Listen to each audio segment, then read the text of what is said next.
So welcome back to Orchid House.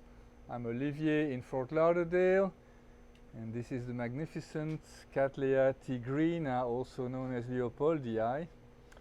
And this is actually a cross between tipo and albescens, because there's so many different varieties of color, and also with line breeding they come up with all sorts of beauties. It's exceedingly fragrant, very pleasant. I would call it floral / bubblegummy.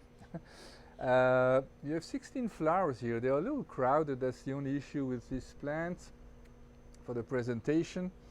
So it's part of the bifoliate Cattleyas. Bifoliate means it has 2 leaves. Actually, so there's 2, but sometimes there's 3 as well.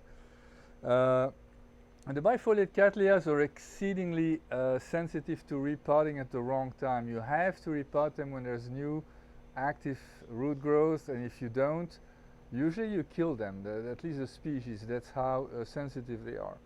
So I thought mounting them was a good idea. So the advantage of mounting is that first you never have to repot it, so you eliminate that issue.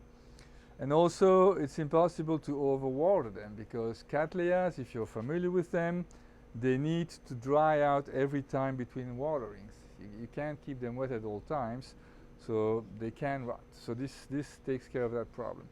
I would say I'm having second thoughts about both tigrina / leopoldii and Amethystoglossa, which have very, very tall bulbs. This can even be taller than that, and so as you can tell, it's a little tough. I had to rig this. It's not very pretty, because otherwise everything is kind of collapsing. So in the end, I'm not super pleased about the result because of that, but the plant is super happy.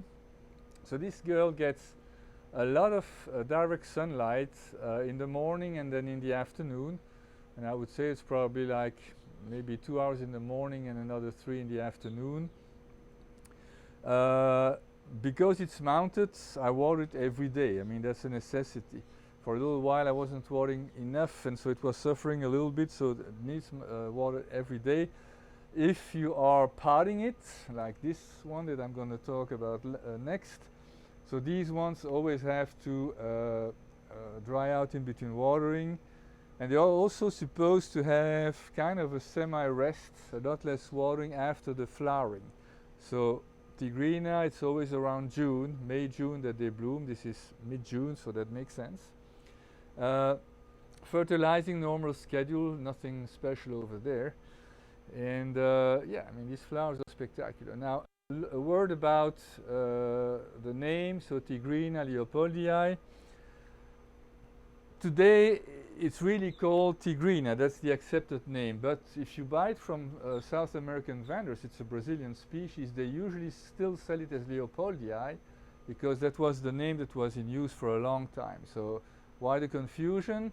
Well, in the early days of orchid discovery, you had usually wealthy orchid collectors, typically in England. There were some in Germany, Belgium, the Netherlands and France, but the majority were wealthy British guys, and they sent explorers or adventurers.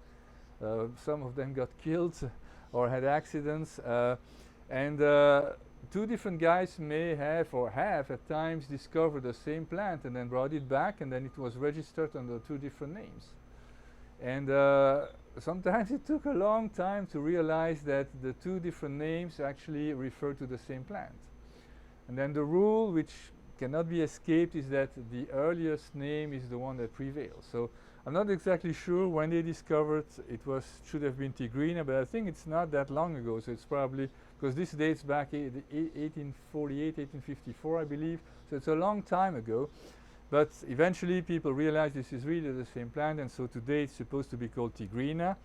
I grew up in Belgium. Leopoldii is named after the first king of Belgium, so I kind of regret that the name is being dropped. But like I said, I mean, you buy it from South American vendors, and most of the time it's still sold under leopoldii, but technically it's tigrina. So that's just for the naming issue. Magnificent plants. This is another one, same flowers, but this is an Alba variety.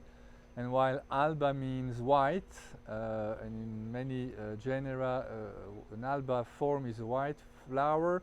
For Cattleyas, Alba means you have green petals and sepals and then a very beautiful white lip. So this is about to bloom soon.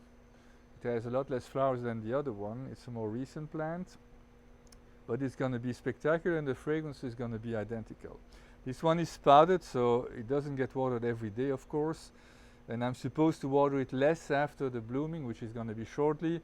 I don't really do that, but it's probably better to do it, but as you can tell, the plant is still thriving. And then, so that's it for the main subject of today. Yesterday I got 3 plants from Crow Smith, and they are Bulbophyllums, which is still fairly new to me. I can't resist the temptation to show them to you because they are so fancy. Just repotted them, so they have a fresh house, fresh medium. So this one basically looks like a lobii, but it's not a lobii. But and all 3 actually have echinolabium in the background. This is really what an echinolabium typically looks like. That's the future flower. Echinolabium is magnificent, but has a terrible fragrance. And so hybridizing it with other plants usually neutralizes or at least reduces the impact of the foul smell. This one here, veitchianum in the background, actually it looks like a veitchianum rather than echinolabium, and that really takes care of the smell for the most part.